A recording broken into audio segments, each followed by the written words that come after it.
കൂട്ടുകാർക്ക് നല്ലൊരു രാത്രി ആശംസിച്ചുകൊണ്ട് മാമ്പഴത്തിന്റെ പുതിയ വീട്ടിലേക്ക് സ്വാഗതം. നമുക്ക് നേരെ ആദർശിന്റെ നയനയുടെ ഒക്കെ നാളത്തെ പ്രമോ വിശേഷത്തിലേക്ക് അങ്ങോട്ട് പോയാലോ. നാളത്തെ പ്രമോ വിശേഷത്തിൽ കാണിച്ചിരിക്കുന്ന നവ്യയുടെ കള്ളഗർഭമൊക്കെ അങ്ങോട്ട് പൊളിയാൻ തുടങ്ങുവാണ്. വയറ്റത്ത് കെട്ടിവെച്ചിരുന്ന പാട്, ഗർഭിണിയെ നയിക്കാൻ വേണ്ടി കെട്ടിവെച്ചിരുന്ന പാടൊക്കെ താഴെ പോകുന്നു. പിന്നീട് അതിനുശേഷം ഉണ്ടാകുന്ന കുറെ സംഭവവാസങ്ങളൊക്കെയാണ് നാളെ നമ്മൾ കാണാൻ പോകുന്നു പറഞ്ഞിട്ടുണ്ടെങ്കിൽ. അങ്ങനെ പൂജയൊക്കെ നല്ല അടിച്ചു പൊളിച്ച് തന്നെ അനന്തപുരിയിലുള്ളവര് ആഘോഷിക്കുകയാണ്. പൂജയ്ക്ക് മുമ്പായിട്ട് കുറച്ച് മത്സരങ്ങളൊക്കെ നടത്തുന്നുണ്ട്. ആ മത്സരത്തിന് ഒട്ടുമിക്കതിനകത്തും ജയിച്ച ആദർശ നയനൻ തന്നെയാണ്. അപ്പൊ ഇവരുടെ ഈ ജയം കണ്ടുകഴിഞ്ഞപ്പോഴത്തേനും നവ്യയ്ക്കും ഒന്നും ഒട്ടും സഹിക്കുന്നില്ല.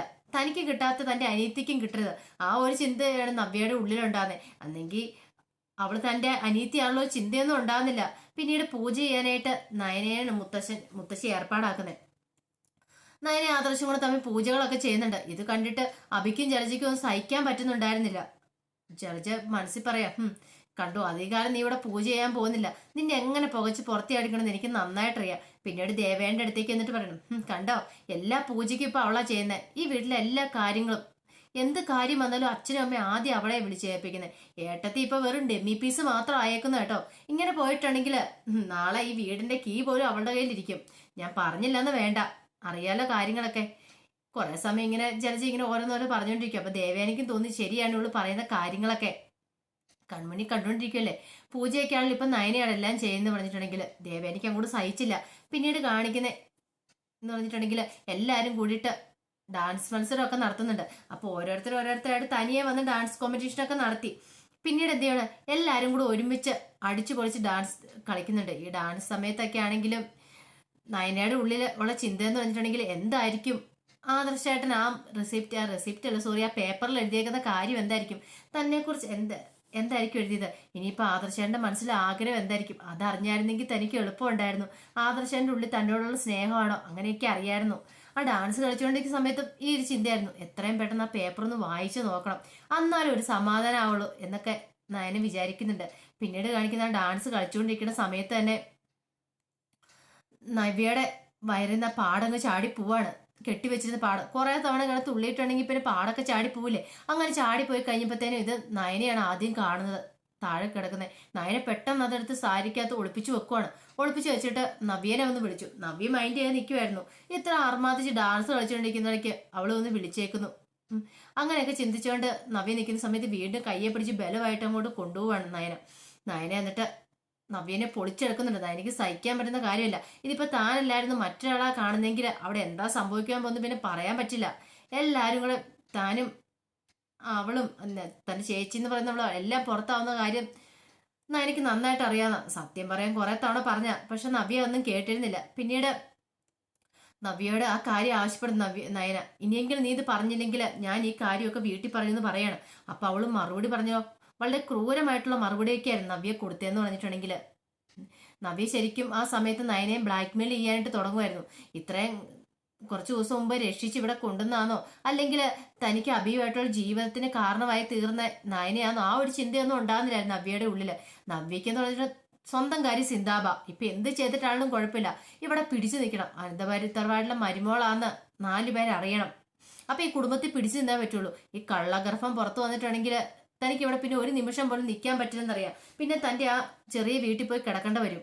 അതുകൊണ്ടാണ് നവ്യ ഇതൊന്നും പറയാതിരിക്കുന്നത്. പക്ഷെ നയനിക്കാണെങ്കിൽ എത്രയും പെട്ടെന്ന് പറഞ്ഞേ പറ്റുള്ളൂ, അല്ലെങ്കിൽ ഓരോ ദിവസം ചെല്ലുന്തോറും ഇത് വളരെ ക്രൂഷ്യലായിട്ട് മാറിക്കൊണ്ടിരിക്കുകയാണ്. ഇനിയിപ്പോ എത്ര നാളെ വെച്ച് ഒളിപ്പിച്ചു വെക്കാൻ പറ്റും. ഇപ്പോഴൊക്കെ തലയണ വെച്ച് കെട്ടിയേക്കുന്ന പോലെ പാടൊക്കെ വെച്ച് കെട്ടിക്കൊണ്ട് നടക്കാം. പക്ഷെ കുറച്ചാൾ കഴിയുമ്പോൾ അത് പറ്റില്ല. 9 മാസം കഴിയുമ്പോഴത്തേനും പ്രസവം നടക്കണമല്ലോ. പ്രസവം നടത്തി കുഞ്ഞിനെ കാണിക്കണം. അപ്പൊ ഇതൊന്നും പക്ഷെ നവ്യനെ കുറിച്ച് ഇപ്പൊ ചിന്തിക്കുന്നേ ഇല്ല. നവ്യയുടെ മനസ്സിൽ ഇപ്പൊ നവ്യയുടെ ഇപ്പോഴത്തെ വയറ് മാത്രമാണ് പ്രശ്നം.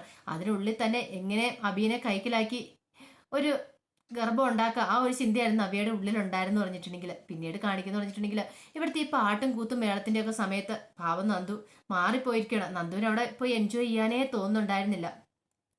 അനാമിക ഒന്ന് ചേർന്ന് നിൽക്കുന്ന കണ്ടപ്പോൾ നന്ദുവിന്റെ ഉള്ളില് വല്ലാത്ത ടെൻഷനാണ് ഫീൽ ചെയ്യുന്നതെന്ന് പറഞ്ഞിട്ടുണ്ടെങ്കിൽ.